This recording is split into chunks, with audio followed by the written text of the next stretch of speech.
ये खबर KR मंगलम university द्वारा प्रस्तुत की गई है।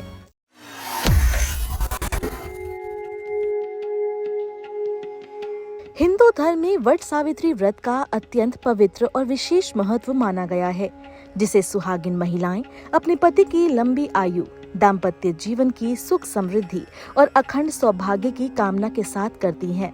ये व्रत ज्येष्ठ माह की अमावस्या या पूर्णिमा के दिन रखा जाता है और इसे स्त्री शक्ति, समर्पण और आस्था का प्रतीक भी माना जाता है। खासकर जो महिलाएं पहली बार ये व्रत रखने जा रही है, उनके मन में कई तरह के सवाल और शंकाएं होती है कि व्रत को सही तरीके से कैसे किया जाए ताकि किसी प्रकार की त्रुटि न रह जाए और व्रत का पूर्ण फल प्राप्त हो सके। धार्मिक मान्यताओं के अनुसार यदि किसी भी व्रत को विधि विधान और शुद्ध आचरण के साथ किया जाए तो उसका फल कई गुना बढ़ जाता है और जीवन में सकारात्मक ऊर्जा का संचार होता है। इसलिए इस व्रत से जुड़े कुछ आवश्यक नियमों को समझना बहुत जरूरी है। व्रत के दिन प्रातः काल ब्रह्म मुहूर्त में उठना शुभ माना जाता है और स्नान करके शरीर और मन दोनों को शुद्ध किया जाता है।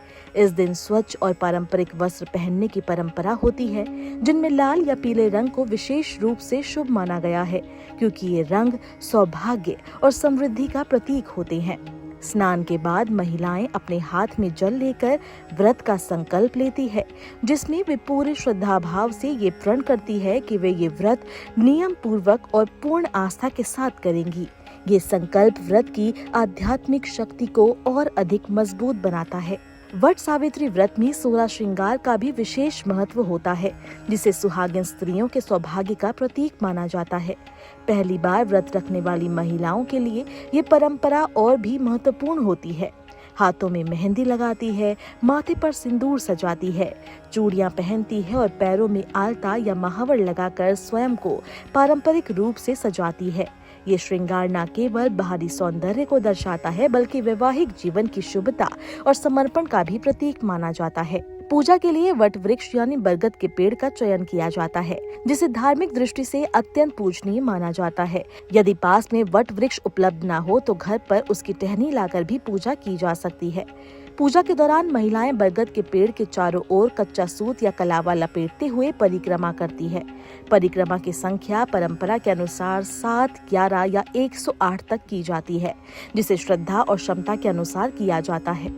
पूजन सामग्री में 7 प्रकार के अनाज, भीगे हुए चने, धूप, दीप, पुष्प, फल और कलावा शामिल किया जाता है।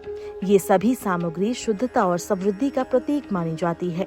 पूजा के दौरान सावित्री और सत्यवान की पौराणिक कथा का श्रवण या पाठ करना अनिवार्य माना जाता है, क्योंकि ये कथा पति के जीवन की रक्षा के लिए सावित्री की अटूट भक्ति और संकल्प शक्ति को दर्शाती है। ये कथा महिलाओं को धैर्य, समर्पण और विश्वास की प्रेरणा देती है। इस व्रत में भीगे हुए चनों का विशेष महत्व होता है, जिन्हें पूजा के बाद प्रसाद के रूप में ग्रहण किया जाता है। कुछ परंपराओं में व्रत का पारण इसी प्रसाद से किया जाता है, जबकि कुछ स्थानों पर शाम के समय भोजन ग्रहण किया जाता है।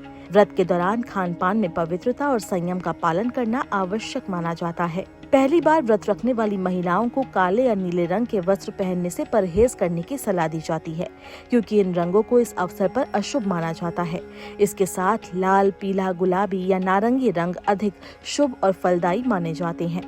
पूजा के बाद घर के बड़े बुजुर्गों का आशीर्वाद लेना और उन्हें सुहाग सामग्री भेंट करना भी इस व्रत का महत्वपूर्ण हिस्सा होता है। व्रत समाप्त होने के बाद सात्विक भोजन करना चाहिए और तामसिक भोजन जैसे प्याज, लहसुन और मांसाहार से दूरी बनाए रखना आवश्यक माना जाता है। ऐसा करने से व्रत की पवित्रता बनी रहती है और उसका आध्यात्मिक प्रभाव लंबे समय तक बना रहता है।